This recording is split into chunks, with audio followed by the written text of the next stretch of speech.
मित्रों नमस्कार, वंदे मातरम, भारत माता की जय।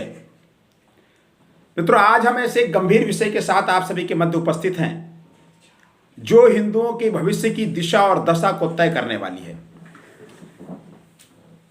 आखिर हिंदू समाज जिसको अपना रक्षक समझता है, हिंदू समाज जिसको अपना नेतृत्व समझता है, हिंदू समाज जिस पर विश्वास करता है, आखिर वह अपनी मूल विचारधारा से भटककर हमारे साथ विश्वासघात तो नहीं कर रहे हैं?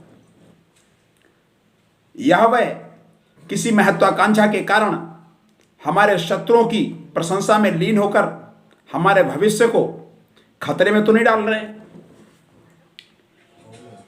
हाँ, मैं आपका ध्यान आकृष्ट कराना चाहता हूं हिंदुओं के इस समय विश्व के सबसे बड़े संगठन राष्ट्रीय स्वयंसेवक संघ की। जी हां, राष्ट्रीय स्वयंसेवक संघ जिसने इस देश के अंदर संभवतः सुसुप्त हिंदू समाज को जागृत करने का कार्य किया था,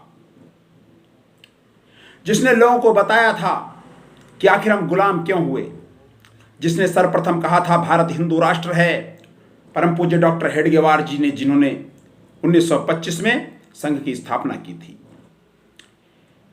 अभी मैं ताजा घटनाक्रम आपको बताना चाहता हूं कि राष्ट्रीय स्वयंसेवक संघ की अखिल भारतीय प्रतिनिधि सभा 11 मार्च शुक्रवार से प्रारंभ होकर आज 13 मार्च को, जो कि गुजरात के अहमदाबाद के पास पिरौना गांव में चल रही थी, आज समाप्त हो चुकी है। उसमें एक प्रदर्शनी लगी और प्रदर्शनी में 200 महापुरुषों के चित्र लगे।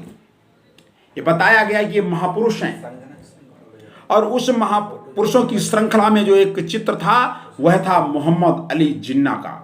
जी हां, वही मोहम्मद अली जिन्ना जिसकी कट्टरता के कारण भारत के टुकड़े हुए, वही मोहम्मद अली जिन्ना जो पाकिस्तान का संस्थापक, हमारे शत्रु राष्ट्र पाकिस्तान का संस्थापक है, वही मोहम्मद अली जिन्ना, उसी का चित्र राष्ट्रीय स्वयंसेवक संघ की अखिल भारतीय प्रतिनिधि सभा के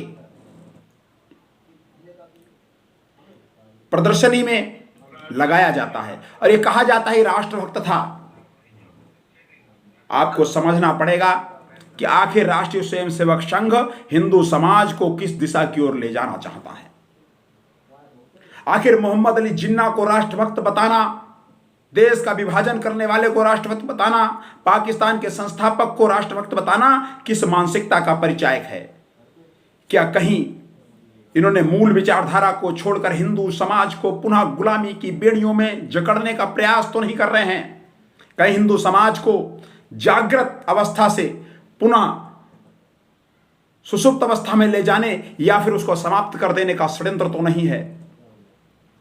और यह तब और गंभीर विषय बन जाता है जब इससे पहले माननीय सरसंघ चालक जी ये कह चुके होते हैं कि मुसलमानों के बिना हिंदुत्व अधूरा है। जब माननीय सरसंघ चालक जी उससे पहले ये कह चुके होते हैं कि हिंदू मुसलमानों का डीएनए एक है, अर्थात लगभग 9 दशकों तक, 90 वर्ष से अधिक समय तक जब संघ हिंदुत्व की बात करता है, जब संघ कहता है कि हिंदू ही राष्ट्रीय है, मुसलमान राष्ट्रीय है, जब संघ 90 वर्षों तक ये कहता रहता है कि भारत हिंदू राष्ट्र है,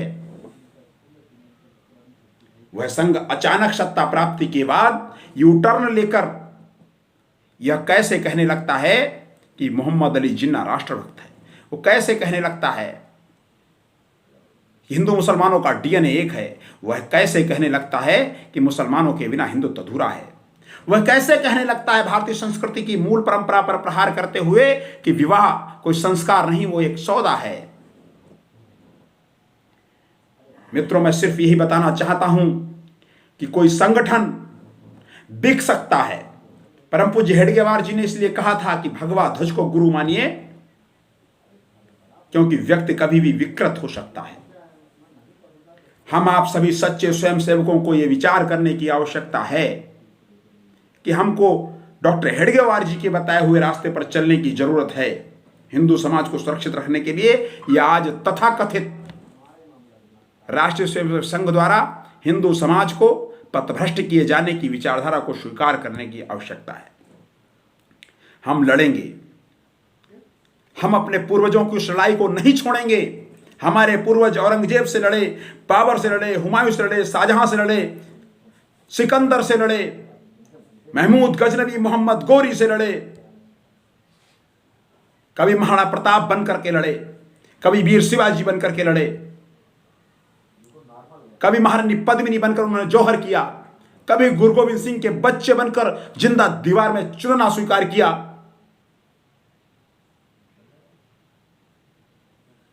और आज हमको ये सिखाया जा रहा है कि हमारा उनका डीएनए एक था, अर्थात बाबर का, हुमायूं का, शाहजहां का,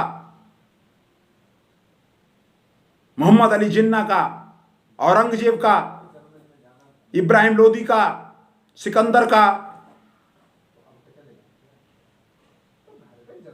मोहम्मद गोरी का, महमूद गजनवी का, खिलजी का डीएनए एक था। तो आखिर उन्होंने हमारे देश पर क्यों मेरी बहन बेटियों का बलात्कार किए, क्यों मेरे पूजा स्थलों को तोड़ा, क्यों मेरे पूर्वजों का कत्ल किया, क्यों मेरे भारत के टुकड़े किए? हिंदू समाज जाग चुका है और उसे किसी भी संगठन के द्वारा बहलाया फुसलाया नहीं जा सकता। हिंदू समाज अपनी दिशा को तय करेगा, अपनी दशा को बदलेगा और ऐसे पथभ्रष्ट करने वाले लोगों को समाज में नंगा करेगा।